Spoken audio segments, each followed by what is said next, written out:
Good morning and welcome back to the Dunton Homestead.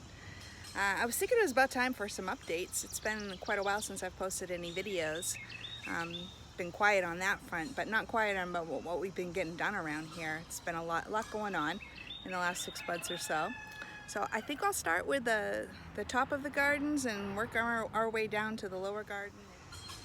And then show some of the new gardens and new stuff that we're doing. But I'm not going to do that all in one video because I'm not going to do a 3-hour video. So I'll break it up and eventually hopefully get into the swing of doing a weekly garden update along with other projects that we're working on. Last October, I decided I wanted to rework my strawberry beds. There were far too many plants in the beds, a lot of weeds, and there wasn't any production. And because of the weeds and the overcrowdedness, it drew in a lot of bugs, insects, and I just wanted a fresh start with it. So I mapped out where I wanted to put new strawberry beds, add 2, and thin out the 2 existing ones I had, and went ahead and started with my plan. I bought a couple of raised beds, began to cover the areas of where the beds were going to be.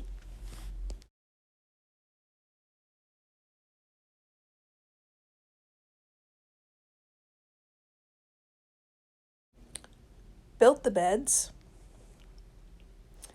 and then started filling them with extra dirt that Rick had dug up from underneath the chicken coop when he was finishing that project. And then added some garden soil that was made for raised beds. So now, 6-7 months later, the strawberries did pretty good. They took well after replanting them. The onions, very small, most of them, very small. So I actually have another flat of onions ready to go in, and I'll probably replant some in the beds where they're not doing well, and see what happens there. I'm also going to try some new garden spaces for them. But the 4 gardens have done pretty well. The strawberries, I've been picking strawberries all week. Not a lot right now, but enough that by tomorrow night I'm hoping to have strawberry shortcake after dinner. Some of the onions did okay. I need to do some trimming on these onions, cut the stems back a little bit. And I've got like onion flowering on some of them, which I didn't think I was supposed to have that happen. Maybe it was a different kind of garlic, not a different kind of onion. Fairly decent size. I mean, not as big as I'd like to see them. I think if I cut some of this greenery down a few inches, it'll put more energy into producing the bulbs.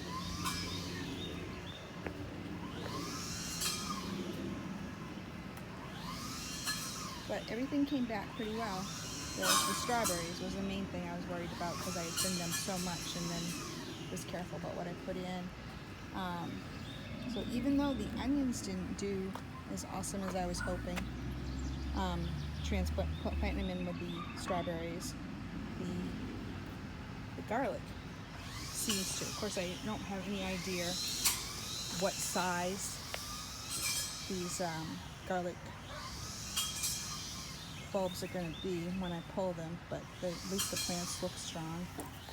One of the reasons for interplanting the garlic and the onions in with the strawberries was trying to relieve some of the pest problems we were having. Dealing with squirrels, which I can't really do much about them, but mainly a lot of the insects that were eating my strawberries.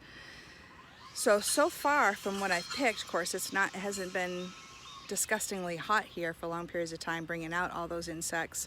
So far it seems to be helping in that respect when I'm going out to pick strawberries in the evening, when I'm picking what I'm picking for saving for strawberry shortcake this week.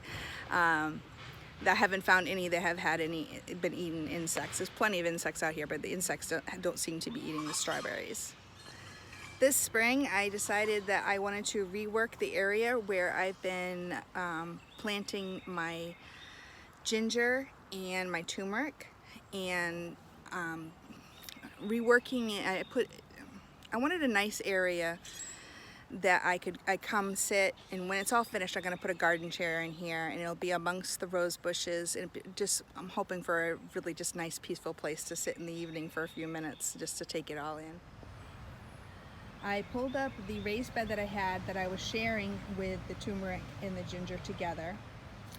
I mowed this all down, put down ground fabric, and now we just need to fill all the on top of the ground fabric with wood chips, which we're only able to go get them on Saturday.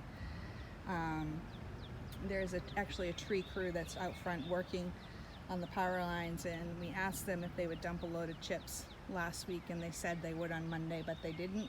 So I don't know whether that's going to happen or not. But the only day that we can do it is to take the truck, because both of us working, is to go down on Saturday and get a truckload. And we have done that, but we've been working on my father's area.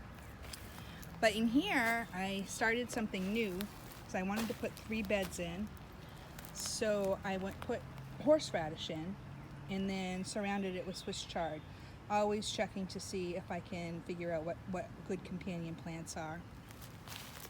So I only had like 1 piece of horseradish at the time, and I planted that in the middle, but we got something growing over here, so I think that's cool. Here, I believe, is my turmeric, but my turmeric bed and my ginger bed, I think I was overwatering for a few weeks when I first put everything in. And because I had mushrooms grow up, the leaves were looking unhealthy, so I chopped down the leaves that were unhealthy. And then this new leaf popped up, and so far so good. I'm being really careful about how I'm watering, make sure I'm not watering too much. So my Jericho lettuce, I believe this is Jericho lettuce, is doing pretty good. It's going to be neat to be able to come out here and snip lettuce for salads rather than buying it in those plastic containers at the store. And I'm hoping that the turmeric makes a comeback. I have one more, I think it's a ginger one started in the house I can come put out here and hopefully give this a jump start. The last area I'm going to show you today is my in-ground herb garden. I still have a lot of my herbs and new ones I've started in pots right now, but I was really able to make some headway on the herb garden that I wanted to put down along the hill around the lower garden. So let's go take a look at that.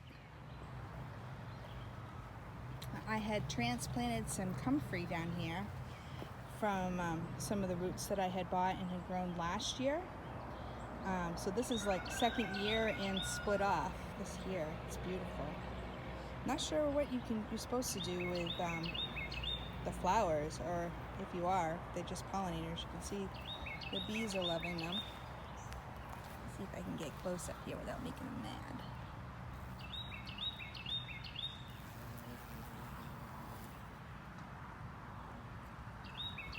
So I just split a few of the roots off, so I've got 3 plants over here in the in-ground herb part. So 2 there and then 1 over here. I'd also divided up some oregano, because I like lots of oregano. And I have 3, and they're coming back. Now I've already harvested off of these once, about a week and a half ago.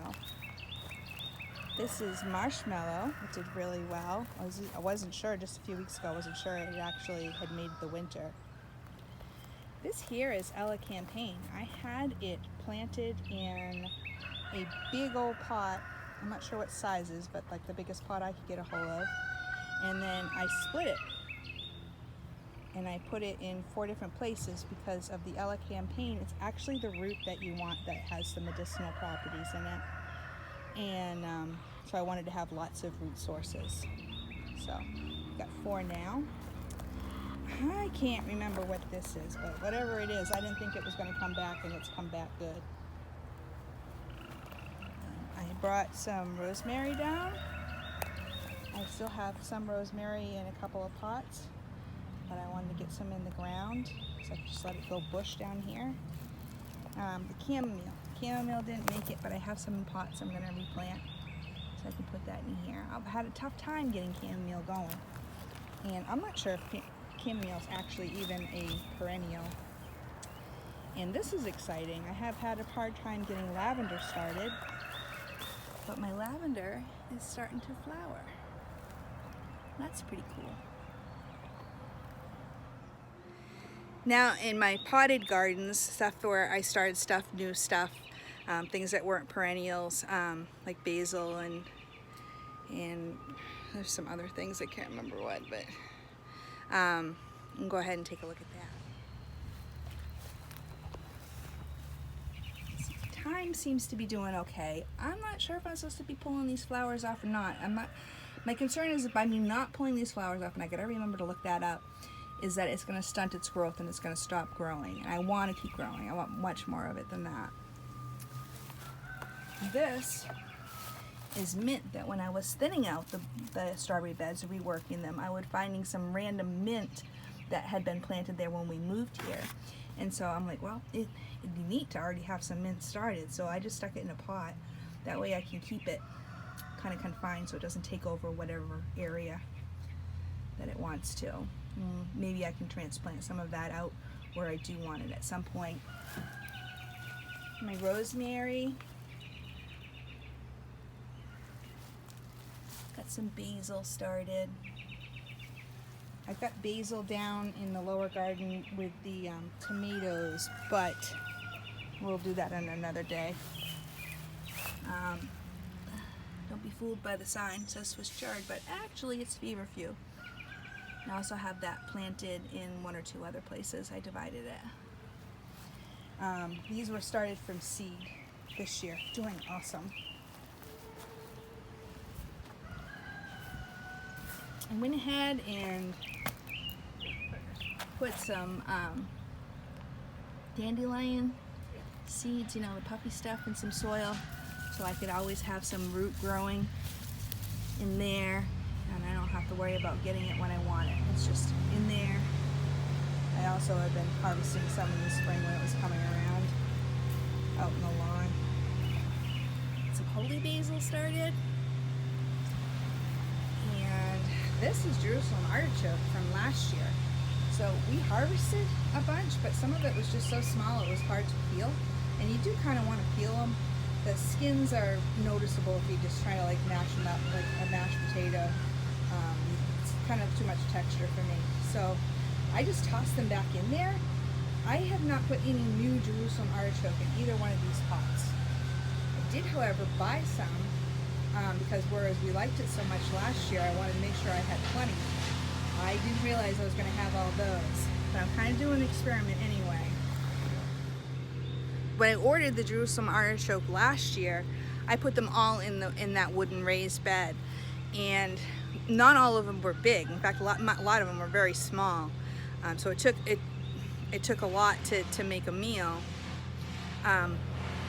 I'm wondering if I just didn't give it enough space to make bigger tubers, because it's kind of what they are when you pull them up.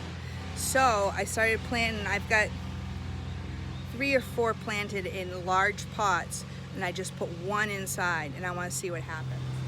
What's fun is last weekend, so 5 days ago, I put one Jerusalem artichoke in this big pot here, and it's already starting to sprout. So it'd be really cool if what I read was true, and each tuber would produce like 5 or 6 pounds of artichokes. Because if that's the case, then the way to go is big pots, or at least not planting quite so many. So it'd be a neat experiment to see how that works out. This area has always been my herb garden since we moved here. And as you can see, the valerian is up. I cut some of the flowers to see if I could capture the smell. They smell amazing when they're blooming, which is funny because when you're doing the roots for medicinal purposes, it smells like wet socks. It's disgusting. But the valerian flowers smell amazing, and I just wanted to see if I could capture it in some oil, put it in grapeseed oil, see if I could capture the scent and be able to use it for when I'm making balms and creams. The lemon balm is amazing. I think it's it's time for a harvest. The cilantro, it's another one of those I'm having a hard time with. I don't know what the deal is. I think maybe I just need to put it in a different part of the garden. This here is my hibiscus. Now, we cut it down because it was really a pain last year. We cut it down, it was a pain because it was like going over into the walkway. So we cut it down when it was done blooming. We weren't quite sure it came back, and then all of a sudden it's come back. I think what I would like to do, it might be too late to do it now, whereas it's already got some new green stuff, is I'd like to take it and put it down in the herb garden, in the in-ground herb garden. I'll see what happens. I have to do that in the fall. And my oregano, again, I've already given that a haircut once this year. It's doing good. My sage, I'd like to wish it was doing better. It was pretty full last year, not so much. Here I couldn't remember what I planted.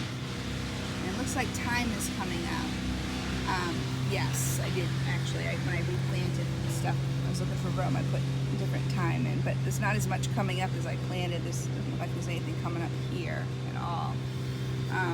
But I haven't thinned it out of the other things that are possible weeds because I didn't know what this pot was used for last year. I couldn't remember, and I didn't know if there's something I could take and transplant to something else, or if it would grow just all compatible with the thyme. I think that's going to cover it for today. I'm finding it challenging competing with the chainsaws out front. I didn't want to do a big long video anyway. I want to break it up. And I've got to actually change. It's a little too hot for just jeans today. And I had some small space mowing to do, like in between the raised beds on the other side of the RV and along the edges of the gardens and stuff, just to make it easier for either my father or Rick to use the John Deere to mow the rest of it. So I'm gonna go ahead and get changed and get at it. And if I have enough time, I'm gonna plant the newest garden bed that we'll get to in a future video with sweet potato slips and pumpkin, squash, anything else I can think of to put down there. I hope you all are doing great. Come join us again. Be a blessing and be blessed.